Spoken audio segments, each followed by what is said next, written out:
আপোনালোকে নিশ্চয় দেখি পাইছে খুৰা দুজন গাঁতখনত পূৰা ব্যস্ত। কিয় গাঁত খান্দি আছে মই আপোনালোকক ধুনীয়াকৈ কথাষাৰ বুজাই কৈ দিম। আপোনালোকে ভিডিঅ'টো চাই থাকিব, স্কিপ নকৰিব দেই। তেতিয়াহ'লে আহক আপোনালোকে। হেল্ল' বন্ধু বান্ধৱীসকল, ভালে আছেনে? আপোনালোকৰ খবৰ নিশ্চয় ভালে আছে। মই আজি আপোনালোকৰ মাজলৈ আকৌ এটা নতুন ভিডিঅ' এটা লৈ আছোঁ। আপোনালোকে জানে চাগে নিশ্চয় আজি অসমৰ সকলোৰে হিয়াৰ আমঠু মৰমৰ জুবিনদাৰ 53 জন্মদিন।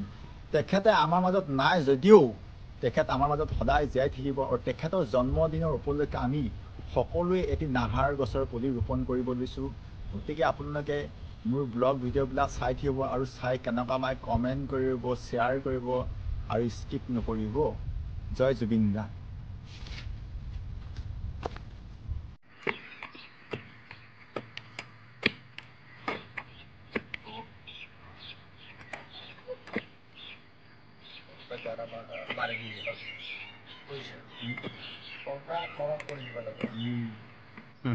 আজি জুবিনদাৰ জন্মদিনৰ উপলক্ষে সকলো ষ্টাফে নাহৰৰ গছৰ পুলি এটা এটা ৰুইছোঁ সকলোকে। কাৰণ জুবিনদাই প্ৰকৃতিক বহুত ভাল পাইছিলে। তেখেতে গছ গছনি জীৱ জন্তুক সকলোকে ভাল পাইছিলে আৰু নাহৰ পুলি তেখেতে বহুত ভাল পাইছিলে।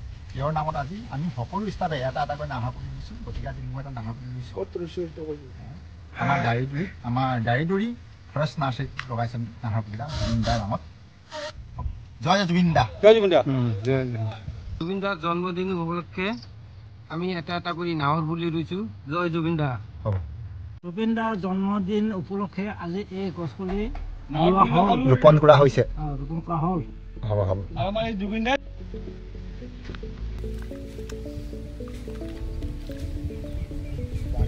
আহিল যাব পানী ওলাই আহিল না, পানী চব যাব আপুনি। জয় জুবিন। জয় জুবিন দা। আজি জুবিনদাৰ জন্মদিন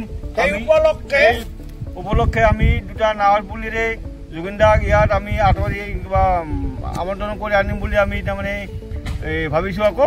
সেইকাৰণে জুবিনদাৰ নাম লৈ কিনে আজি জন্মদিন। জয় জয় জুবিন দা। দুটা নাহৰ পুলি জয় জুবিন দা যাতে চিৰদিন কাৰণে সি মানে আমাৰ মাজতে থাকে আৰু কি। বাছ জয় জুবিন দা। জয় জুবিন দা। আজি তেওঁৰ জন্মদিন, সেই উপলক্ষে আমি এডাল তেওঁৰ নামত গাছপুলি ৰোপণ কৰিছোঁ।